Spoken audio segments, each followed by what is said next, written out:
berpesan, perjuanganku lebih ringan dari perjuangan kalian kelak. Karena perjuanganku melawan Nekolim yang jelas-jelas penjajah. Kulitnya putih, bahasanya Belanda, dan lain sebagainya. Tapi yang akan kamu hadapi nanti adalah bangsamu yang akan menjajah sendiri dan akan lebih kejam dari Nekolim. Dan ternyata benar. Saya ingin mengingatkan bahwa kita sudah siap. Sebagian rakyat sudah siap. Tapi saya ingatkan, musuh kita juga sudah siap. Siap mati mereka. Karena apa? Karena jenderal-jenderal yang mendukung Jokowi, kalau sampai Jokowi kalah, semua akan masuk penjara atau dihukum mati. Jadi mereka dengan mengorbankan rakyat akan terus mengganggu kita. Sekarang ini saya katakan, Tuhan sedang menyaring manusia Indonesia seperti gabah dan interi. Mana yang ikut angkara murka, mana yang ikut budi luhur. Sesudah terkristalisasi, pasti akan bertemu, bertempur. Korbannya sangat-sangat banyak. Tadi saya katakan, apa yang dikemukakan oleh Bapak seluruhnya benar, tetapi tidak bisa diselesaikan dengan perundingan, dengan konstitusi, dengan apapun, kecuali dengan revolusi. Karena itu, korban pasti besar. Kita harus satu pendapat. Ada pendapat yang ingin mengikuti konstitusi, tetapi saya ingin rubahlah pendapat itu. Sudah saya katakan, tanpa revolusi kita tidak akan menyelesaikan masalah di Indonesia ini. Masalah Indonesia ini bukan Jokowi, bukan Luhut, bukan Megawati, tetapi di belakangnya Cina dengan 2 miliar penduduk yang siap menyerbu Indonesia. Kalau saja undang-undang dasar yang dibuat oleh Megawati dan Amin Rais yang mengamandemen tidak dirubah kembali ke undang-undang dasar asli, sebentar lagi presiden kita Cina.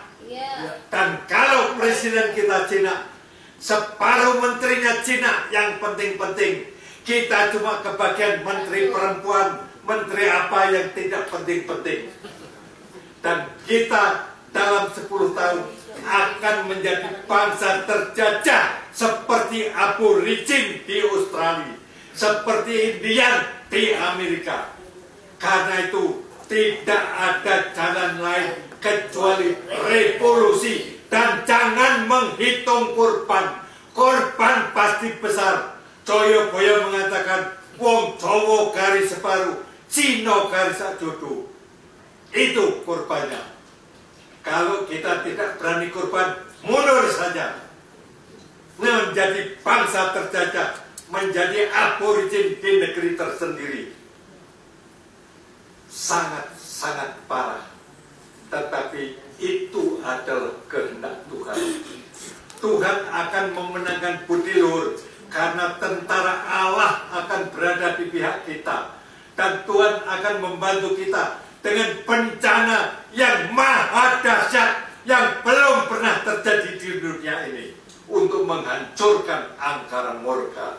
Sekarang Tuhan sedang memberikan peringatan-peringatan, tetapi yang diperingati tidak menjadi sadar, malah menjadi beringas, malah menjadi pembunuh, malah menjadi segala macam kejahatan dan kezaliman. Dan kalau kita tidak mau berkorban, takut berkorban hanya karena mengikuti konstitusi, kita akan menjadi korban mereka yang tidak mau mentaati konstitusi. Mereka punya jalan sendiri. Dan minta maaf kepada para pengacara, Anda bertindak sesuai dengan hukum. Buat mereka nggak ada hukum kok.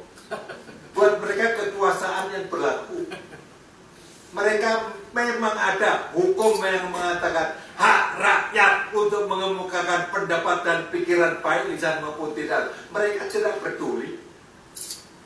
Rakyat mau mengeluarkan bala tangkap, mau apa? Mereka tidak berpegang pada hukum. Percuma pembela, percuma. Membela kayak apapun, Ahmad Dhani pasti dihukum. Membela kayak apapun, Ratna Sarumpait pasti dihukum. Membela kayak apapun, pasti aktivis-aktivis yang ditangkap akan dihukum. Karena itu tidak ada kata lain selain lawan mereka. Allahu Akbar. Kepada mahasiswa, saya anjurkan, namamu sudah buruk. Beberapa tahun ini namamu hancur karena kakak-kakakmu telah terbeli, telah diajak keliling Eropa, dikasih duit, dikasih kedudukan, menjadi sekretaris BUMN, BUMD, dan lain sebagainya. Mahasiswa diam, tidak ada suara, membiarkan rakyat tertindas, membiarkan rakyat miskin, membiarkan rakyat dizolimi. Kalau memang kalian mahasiswa punya hati nurani, bangkit kembali, ajak teman-temanmu, biarkan pengurus mahasiswa kaya raya dan menjadi zolim, tetapi mahasiswa yang lain masih mempunyai hati nurani. Ajak mereka untuk bergerak, jangan takut, karena Tuhan di belakang kita. Oleh karena itu, tidak ada kata lain. Kita tidak punya waktu lagi. Apa yang dikatakan ibu ini, bapak-bapak, tidak ada lagi. Tidak ada waktu lagi. Begitu tanggal 22 diumumkan, pasti terjadi benturan. Apakah memenangkan Jokowi atau memenangkan Prabowo, sama, pasti akan benturan. Karena mereka juga siap untuk mati. Kita pun siap untuk mati. Para ulama, para habib sudah menyarankan kita jihad. Habib Rizik, saudara saya, sahabat saya, sudah menyuarakan kita jihad. Allahu Akbar. Ketua MUI, ulama-ulama banyak yang membela mereka, juga siap berjihad. Karena pasti kita benturan. Tidak ada konstitusi. Yang terjadi adalah hukum, siapa kuat, siapa menang. Terima kasih. Demikian. Luar biasa ya, Pak Permadi ini masih semangat 45.